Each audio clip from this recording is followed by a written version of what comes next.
నమస్కారం. ఈరోజు జగన్మోహన్ రెడ్డి, గొడ్ల పార్టీ అధినేత జగన్మోహన్ రెడ్డి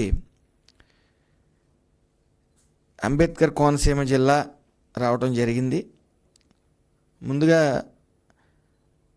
ఈ వరద బాధితులకి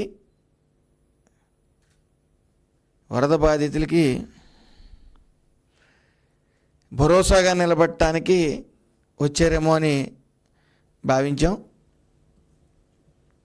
అయితే ఆయన వాళ్ళ పార్టీ యొక్క సిద్ధాంతాలు, వాళ్ళ వైఖరి చూపించడానికి వచ్చారన్న విషయం అక్కడికి క్లియర్గా అర్థమవుతూ ఉంది. ఎందుకంటే ఏదో ర్యాలీకి వచ్చినట్టు, విజయోత్సవ ర్యాలీకి వచ్చినట్టు సైలెన్సర్లు ఇప్పేయటం, దేవరపల్లి బస్ స్టాండ్ దగ్గర అడ్డంగా బళ్ళు పెట్టి ట్రాఫిక్ని సుమారు 2 గంటలు నిలిపివేయటం, పోలీసులతో వాగ్వాదం, అలాగే సీఎం అనే నానుడు. వాళ్ళు ప్రతిపక్ష హోదా లేదు అనే భావం కూడా వాళ్ళకి కలగట్ల. కానీ వాళ్ళు అలాగే ఉండాలని మనస్ఫూర్తిగా కోరుకుంటా ఉన్నాం. ఎందుకంటే రపరపా నరికేస్తామంటారు కొంతసేపు, బట్టలు ఇప్పి చూస్తాం అధికారులు అంటారు కొంతసేపు. ఇప్పటి వరకు కూడా మేము గత 5 ఏళ్ళు ఇది చేసాం, లేకపోతే మేము వచ్చిన తర్వాత ఇది చేస్తామని చెప్పుకునే వరవడి ఎప్పుడూ లేదు. వాళ్ళు చెప్పేదల్లా ఏంటంటే మేము అధికారంలోకి వస్తే రపరపా నరికేస్తాం, అలజడి సృష్టిస్తాం, అధికారులకు బట్టలు ఇప్పిస్తామని చెప్పుకోవడం తప్ప అది మంచిది. ఆ పరిణామం మంచి పరిణామం. మీరు అలాగే ఉండాలి, మీ నైజం ప్రజలకు అలాగే తెలియజేయాలి. సభ్య సమాజంలోకి వచ్చినప్పుడు కూడా సైలెన్సర్లు ఇప్పేసి రోడ్లన్నీ బ్లాక్ చేసి ప్రయాణికులకి ఇబ్బంది పెట్టాలి. మీ నైజం సభ్య సమాజానికి అలాగే ఎప్పుడు చూపిస్తూ ఉండాలని మనస్ఫూర్తిగా కోరుకుంటా ఉన్నాను. అదేవిధంగా ఈ విషయానికి వస్తే పొగాకు రైతుల్ని ఆదుకోవడం కోసం, వాళ్ళ తరపున పోరాటం కోసం వచ్చినట్టు చెప్పుకుంటా ఉన్నారు. అసలు పొగాకు రైతుల గురించి కానీ, రైతుల గురించి కానీ మాట్లాడే నైతిక అర్హత మీకు ఉందా? ఆ విషయానికి వస్తే పొగాకు సాగు చేస్తున్న ప్రతి రైతుకి కూడా అండగా నిలబడటమే ఈ కూటమి ప్రభుత్వం ప్రాధాన్యత. అలాగే మార్కెట్లలో రైతులు నష్టపోకుండా అన్ని విధాలుగా కూడా రక్షణ కల్పించడం కూటమి ప్రభుత్వం లక్ష్యం అని ఎప్పటి నుంచో మనం స్పష్టం చేస్తూ వచ్చాం. రైతుల ప్రయోజనాల కోసం కేంద్ర ప్రభుత్వంతో నిరంతరం సంప్రదింపులు చేసి మార్కెట్ ఎక్కడా కూడా ఎప్పుడు కూడా స్టేబుల్గా ఉండేలాగా విజయం సాధిస్తానే వచ్చింది కూటమి ప్రభుత్వం. రైతులు నష్టపోకుండా ఉండేందుకు కిలో పొగాక్కి ₹20 చొప్పున ధర లోటు భర్తీ అందిస్తూ కొండంత అండగా నిలిచింది పొగాకు రైతులకి ఈ ప్రభుత్వం. అలాగే కేంద్రం రాష్ట్ర ప్రభుత్వం సమన్వయం చేసుకుంటూ సుమారు 188 కోట్ల ఆర్థిక భద్రతను రైతులకి అందుబాటులో తీసుకురావడం జరిగింది. రాష్ట్ర చరిత్రలో ఎన్నడూ లేని విధంగా సుమారు 29 కోట్ల కిలోలు పొగాకుని కొనుగోలు చేయాలని దృఢ నిశ్చయంతో ఉంది ఈ ప్రభుత్వం. అలాగే బ్రైట్ రకాన్ని 240, మీడియం రకానికి ₹190, లో గ్రేడ్కి ₹110 కంటే తగ్గకుండా వ్యాపారులతో చర్చించి రైతులకు గిట్టుబాటు ధర దక్కేలాగా గట్టి చర్యలు తీసుకోవడం జరిగింది. పొగాకు మార్కెట్ పరిస్థితులను క్షుణ్ణంగా సమీక్షిస్తూ గిట్టుబాటు ధర విషయంలో ఎక్కడా రాజీ పడకుండా ఈ ప్రభుత్వం ఎప్పటికప్పుడు మానిటరింగ్ చేసుకుంటూ ముందుకు వెళ్తూ ఉంది. అలాగే పొగాకు మార్కెట్లలో ధరలు పతనంలో నష్టపోతున్న రైతులకు తక్షణమే ఆదుకోవాలని, వారికి సరైన మద్దతు ధర దక్కేలా చర్యలు తీసుకోవాలని కోరుతూ ముఖ్యమంత్రి వర్యులు నారా చంద్రబాబు నాయుడు గారు కేంద్ర వాణిజ్య శాఖకు లేఖ రాయటం జరిగింది. మార్కెట్లో పొగాకు రకం ఏదైనా సరే కిలో ధర ₹200 కంటే అసలు తగ్గడానికి వీలు లేదని ముఖ్యమంత్రి నారా చంద్రబాబు నాయుడు గారు స్పష్టం చేయడం జరిగింది. అలాగే వేలం కేంద్రాల్లో నో బిడ్, లో బిడ్ అనే మాటలు వినిపించకూడదని, రైతులు తెచ్చిన ప్రతి పంటని కంపెనీలు ఖచ్చితంగా కొనుగోలు చేయాలని, వెనక్కి పంపడానికి వీలు లేదని గట్టి ఆదేశాలు మన ముఖ్యమంత్రి నారా చంద్రబాబు నాయుడు గారు ఇవ్వటం జరిగింది. అలాగే టొబాకో బోర్డు పరిధి దాటి దొంగచాటుగా అనధికారికంగా కొనుగోలు జరిపితే కఠిన చర్యలు ఉంటాయని చెప్పి సీఎం గారు స్పష్టం చేయడం జరిగింది.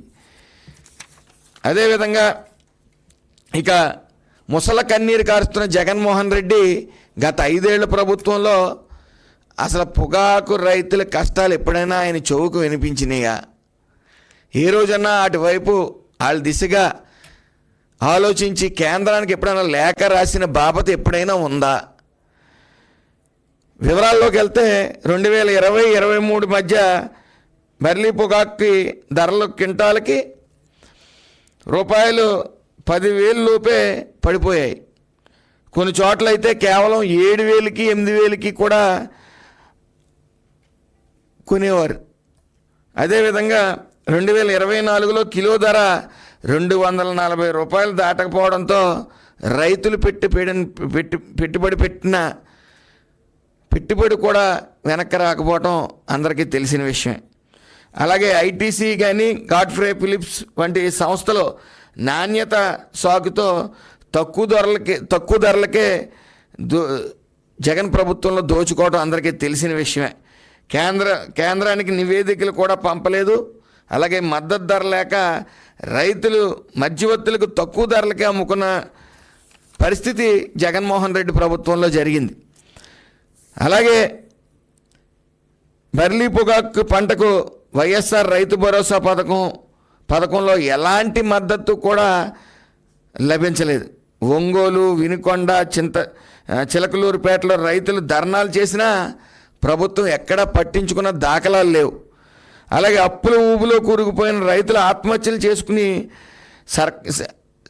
చేసుకుంటున్న సర్కార్ ఏ రోజు పట్టించుకోలేదు. చివరికి జగన్ సొంత నియోజకవర్గంలో పులివెందుల్లోనే 20 మంది కౌలు రైతులు ఆత్మహత్య చేసుకున్న వైసీపీ ప్రభుత్వం కనీసం అటువైపు చూసిన దాఖలాలు కూడా లేవు. అలాగే టొబాకో బోర్డు కానీ కేంద్ర వాణిజ్య శాఖలో కానీ కనీసం సమన్వయం చేసుకున్న బాబత ఏ రోజు కనపడలా.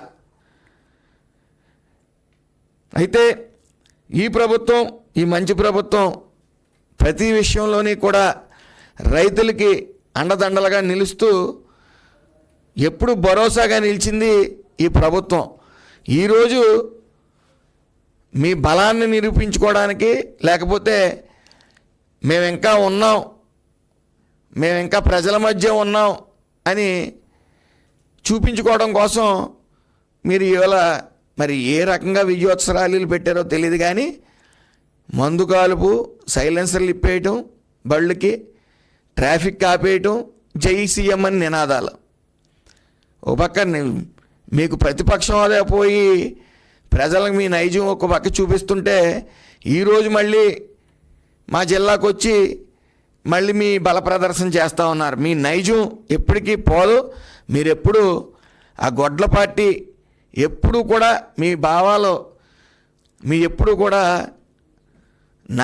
వినాశనం వైపే అడుగులు వేస్తూ ఉంటారు.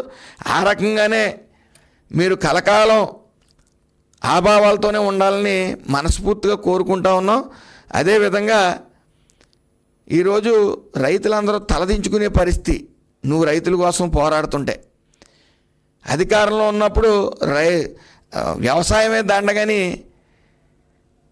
అటువైపు కూడా చూడని పరిస్థితి. ఎప్పుడన్నా వరదలు వచ్చినా, పంట నష్టం కలిగినా అక్కడ రెడ్ కార్పెట్ ఒకటి వేయించుకోవటం, పరదాలు కట్టించుకోవటం, ఒక స్టేజ్ వేయించుకోవటం, మనం మట్టిలో దిగటం మనకి ఇష్టం ఉండదు.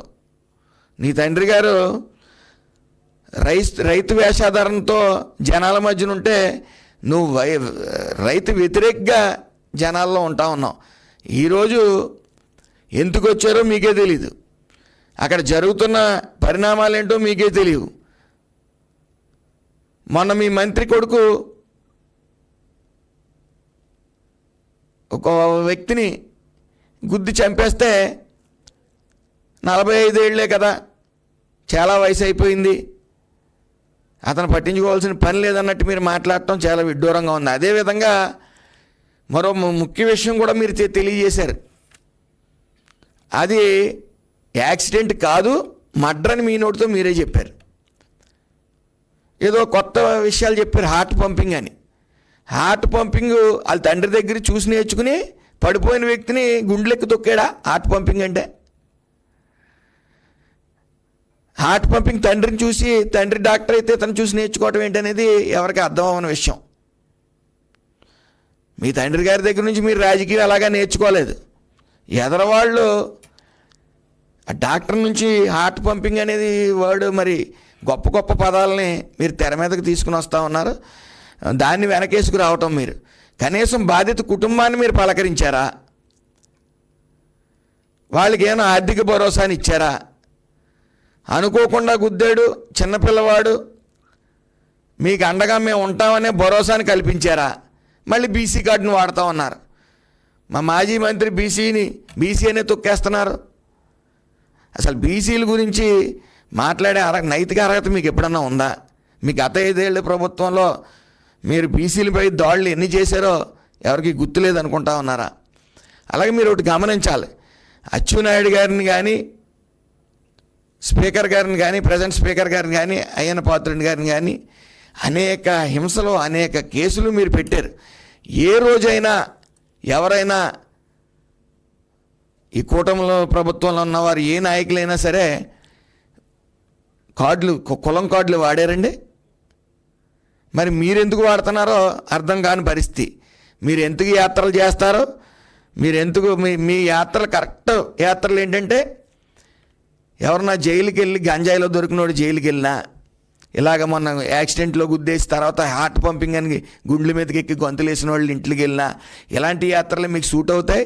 మీకు కరెక్ట్గా మీరు మాట్లాడే భాష కూడా సూట్ అవుతుంది. రపరపా నరికేస్తామని కానీ, అధికారిని బట్టలు ఇప్పి చూస్తామని కానీ, మీరు అధికారంలోకి వస్తే రపరపా నరికేస్తామన్న మాటలు, అలాగే బట్టలు వడదొచ్చి చూస్తామన్న మాటలు ఎప్పటికీ సభ్య సమాజం అంతా గుర్తుంచుకుంటుంది.